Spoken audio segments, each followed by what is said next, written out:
Hello, hello. How's everybody doing out there? This is your boy Nate with another episode of the Hybrid Athlete Podcast, episode number 24. Um, Coming at you live on July 20th, Saturday, July 20th, 2024. Lots happened since I posted my last episode. I've been obviously posting some of them shorts where I just kind of do a physique update and basically just kind of show my body weight go up. Some minor changes, nothing major overall. Some nice weight gain and all that, but yeah, basically, I'm done with endurance races, this year and probably into the next couple of years. So just going to be pushing the weight, pushing the food, kind of on a, steady lean bulk until I reach 205 pounds. So, just going to go over a couple of my, basically my reflections, my talking points, kind of my training, basically summary and training advice and kind of an educational video for those of you who follow my content or have subscribed. And those of you who are seeing it for the first time, obviously there's a lot that I go over. I kind of cover a broad spectrum from kind of the mental game of fitness to, diet to scheduling to the routine to each individual set to each type of movement to the exercises that I do overall. So I'll first shout out basically my website. It's down now, but I'm going to basically update the domain name this next week and provide some new fitness templates, diet templates, programming. So got a couple of good clients that have really, turned into recurring clients. They're kind of my regulars now, and they've been happy with their month to month. So I might try to get some of their testimonies on there and give you guys just a broader view of my product, kind of what I'm about, what I sell, what I can provide to anyone really who's just looking to, dial in and hold themselves accountable to a basic diet. It can be a basic diet. It can be, down to the ounce of, protein, cooked, uncooked, whatever you want. I'm pretty versatile with it, so I'm happy to report that I've made some progress too in that area with my webpage. That'll be recasted and reposted on the internet soon. I guess I'll start off by basically just approaching the topic of what am I trying to do like this summer? What have I been doing this summer since my race, since my marathon? I ran a sub 3.5 hour marathon, which isn't great. It's not what I really was hoping for. But when I look back, I think I'd really kind of done too much weightlifting to really expect to run a sub 3 hour marathon. It's pretty demanding to perform that well at running and then do as much weightlifting as I had done. Obviously you can't have both. There's that dichotomy is basically what I have kind of dealt with or battled, but in my own decision making, kind of dealt with, hey, I want to lift weights. I also want to run. I want to do both. But the older I get, I'm not that old. I'm in my early 30s, but I basically decided to go all into weightlifting at this point. My cardio has dropped significantly, but my intensity, my output, my weight gain, my muscle mass growth has gone up as I expected, pretty much as quick as I expected since that marathon. I'm pretty much 10 weeks out. I think right around 10 weeks out from a full marathon. So, I weighed 181, 182 pounds at that race. I've put on 14 pounds pretty much. So, I'd argue that's about 6 or 7 pounds of muscle and, 7, 8 pounds of fat. You really can't expect to put on, unless you're using steroids, and you're trying to basically put on all muscle that quick, can't do it.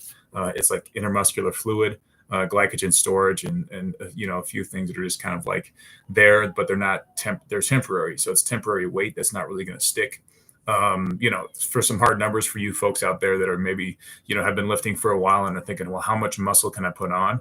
Depends on your diet, depends on how much cardio you do. It depends on a few factors. Your genetics do play a role, but not, they're not the end all be all. But I would say if you've already been lifting and you put on 3 to 5 pounds of muscle every year, you're doing things right. I'm pretty much at that trend. So let's take, for example, the previous year. I did a marathon. I did an Ironman. When I fished an Ironman, I was below 180 pounds. I was like 178, 179. I'll probably post a picture here when I edit this video of what I looked like. And you can see, pretty good, pretty much like a full 6-pack, which I hardly ever had, but that was cool. And basically just lighter weight lifting, really, great cardio. I got a pretty good time in Ironman. But when I kind of rebounded from that body weight, I got up to like 195, 196 by Christmas is when I peaked in 2023. So you do the math, that's like an 18-pound, body weight fluctuation. But over half that was body fat. Let's be real.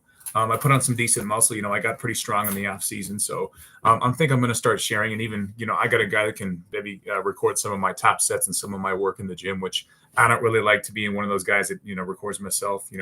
I'm not that impressive. There's plenty of guys out there that can do, squat 500 pounds and whatever, bench press 400 plus, whatever. So I'm not that guy, but I do take pride in the fact that I give pretty good effort. I maintain a very intense workout and intense pace through the entire thing.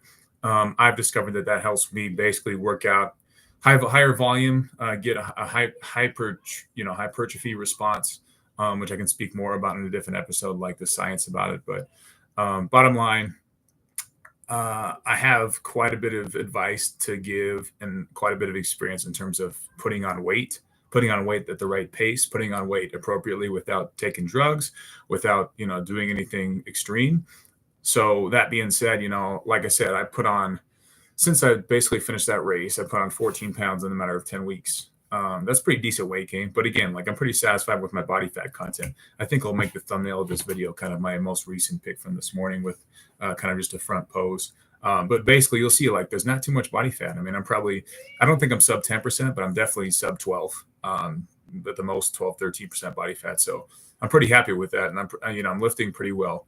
My top sets basically they basically start with a couple of top sets and then it's progressive overload. So it's either same weight, slightly fewer reps, incrementally fewer reps, or I drop the weight and I do more reps. So, I might do an intensifier as like a superset. I might do an intensifier as keep the same weight, but just basically go till failure or form failure until I really can't do another rep, rack the weight, and I'm done. So, for these compound movements, now that I'm getting more into heavier weightlifting and bodybuilding style workouts, the squats have been a big improvement for me. That's just a key. That's basically a foundational movement. If you really want to stay flexible, keep your hip flexors open, do it the right way, keep your form, really, really push the intensity on the squat rack.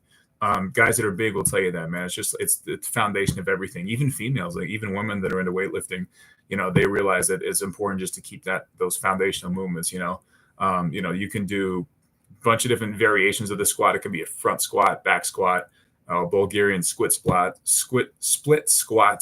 Those are pretty intense as well in their intensifiers. And you do lightweight, you get a really good workout, good burn, all that. You make your legs grow. So the reason I bring up the squat rack is because, from my opinion, as a guy who's intermediate, an advanced lifter, not elite, but not a beginner, you really want to push the volume on squats, at least to start, so that your form is good. You go all the way down. And, I go to at least parallel, maybe not necessarily below parallel, but if I'm doing a drop set, with just, 185 or 135, whatever, real light, I'll go all the way down, basically just go past parallel, well past parallel, ass to grass squats, and then push the weight back up. That's how I discover, that style of training works for me for every muscle group. Squats, particularly for me, I've been tracking my weight improvement on those. So I used to do, here's my set and rep scheme exactly for squats. And maybe I'll go for squats today, and then I'll talk about my chest workouts and then finish with a couple of other things I wanted to discuss. But basically for squats, so I actually deadlift before I squat. So I kind of pre-exhaust. Deadlift isn't super heavy. It's about 315, 335 pounds, depending on how I'm feeling. 5 sets, 5 to 8 reps per set. So more of just wake up everything, wake up the system, wake up the spine. After I do a good set of deadlifts, I'll kind of feel you literally release natural growth hormone in your spine, in your lumbar spine, I believe, when you do a heavy, kind of heavier squats or deadlifts. So I kind of wake the body up. That's basically waking up the nervous system. Hey, we're about to lift some heavy weight. We're going to push ourselves. So I kind of send that signal to my body before I hit the squat rack, so that once I hit the squat rack, it's literally no warm up. I just start with a set. So at this time, I'm basically doing 255 or 275. Depending on how I'm feeling. And I go basically on a pyramid down. I go 15, 14, 13, 12, 11, 10, 9. So 6, 7, sometimes 8 sets. The 8th set might be a drop set, but that's pretty decent volume. I mean, you do the math on that: 15, 14, 13, 12, 11, 10, 9. What's that? That's probably at least 90 to almost 100 reps just on squats. So, and that's decent weight. My body weight's 195. So, I'm definitely lifting, whatever it is, not 1.5 times, but at least 130% my body weight, which is a good weight to do. Just kind of throw that around, stay in control of the weight, go all the way down, focus on range of motion and all that. Like I could be squatting 315, but it'd be a set of 2, 3, maybe 4. Sometimes form's not the best. I'm basically risking injury too because I'm a little bit older. I'm not in my 20s anymore, so I'm not trying to hit a massive squat. But bottom line is that I feel like I get a good response and I get good growth from that. I've been able to basically grow my legs the quickest when I stay at that volume. Also, another thing about legs, I do a leg workout once per week for 1 week, and the following week is twice a week. So on 1 week, I do legs on Wednesday, and I get a really good workout. I work legs hard enough so that I'm sore for 4, almost 5 days after. Then, if I basically, as soon as I recover, then I'll do another workout week where it's Tuesday legs, Saturday legs. Tuesday legs is the same work, like deadlifts, squats, maybe one machines, do calves, call it a day. And then I come back on Saturday and I do a machine work. I either do the hip sled where you're laying down, pressing the weight up, or I'm doing like machine work, like quad extensions or hamstrings. There's for hamstrings. I mean, I think the hamstring, there's really one work. You can either do standing one leg, or you can just do like the lying down hamstring curls or seated hamstring curls. I find that both are the same. As long as you keep the form, as long as you slow the negative, and basically just control the movement all the way up and down. Don't bang the weight, don't bang the stack. That's basically just cheating in my opinion. So control those movements and get a lot out of machine work. So there's a lot you can do to kind of vary how you work out legs. But that's, I guess, my input on basically anyone who's on a bulk who wants to really get the most out of their bulk, focus on legs. I mean, build your week around the leg workout. Like, I'll basically I come in Monday and I do like a lot. I work out twice. I do one at 5 a.m. and one at 4 p.m. And it's usually upper body, whatever it is. It might be like a back and then shoulders in the evening with a HIIT, high intensity, training, whatever it is, boxing or the assault bike, whatever it is, basically like some good cardio too. Not necessarily long cardio, but high intensity cardio, get the heart rate up, get to zone 3, zone 4 cardio. So, then I go into Tuesday and I kind of lead into the leg workout. If I do legs on Tuesday, it's in the evening. It's after I've, taken a full day to recover, haven't done legs for, 4, 5, 6 days up to that point. And then I hit legs on Tuesday. Same thing. It's going to be one muscle group the day before legs, and it's preferably not back because I'm doing deadlifting on leg day. So it's either shoulders, arms, or chest when I basically did workout before leg day, which I prefer. So that's kind of like, I guess, focus on those big muscle group days when you want to have your nutrition on point. You want to work your other, don't build your entire week around, I love doing chest, so I'm going to prioritize that. Save your energy for the muscle group you want to bring up the most. I want to bring up my legs and I want to keep building my back the most. I've done different exercises for back that I've discovered have given me a different stimulus. If you discover that a specific stimulus works for you, you get a better response. Incorporate that in and don't be afraid to move one exercise out. In my opinion, if you really do hard sets, like even Sam Sulek will say this, if you really push yourself on a set, you only have room for like 2, 3, maybe 4 exercises, but 5, 6 exercises, that's just excessive in my opinion, especially when you're working out over 5+ days a week. So bottom line is get into the rhythm of, okay, maybe I'll take one movement out and for another. One thing I've done in back is I've basically removed lat bar pull downs and I put in a heavy T-bar row. So I'll do barbell row. I'll pull a barbell row at heavy weight. Same day, I'll do a T-bar row with heavy, basically 3, 4, 5 plates on that, basically on that barbell, and just work that out of the corner. So I think there's a lot of ways to basically change the way that you work out, change the stimulus, same workload, like same reps, schemes, and sets and whatever, but just give your body something different. There's plenty of content out there that encourages that, and I do as well. Life's too short to, basically go to the gym for 3, 4, 5, 10 years and not really make any progress. So, I'm at the point where I'm really focused on, hey, now that I'm not doing some, heavy ass cardio all the time, I'm really going to grow. I mean, I think once I hit 200 pounds, it's going to be real. Like, all right, man, here we go. Like, you're never going to weigh below 200 pounds again, even when you cut.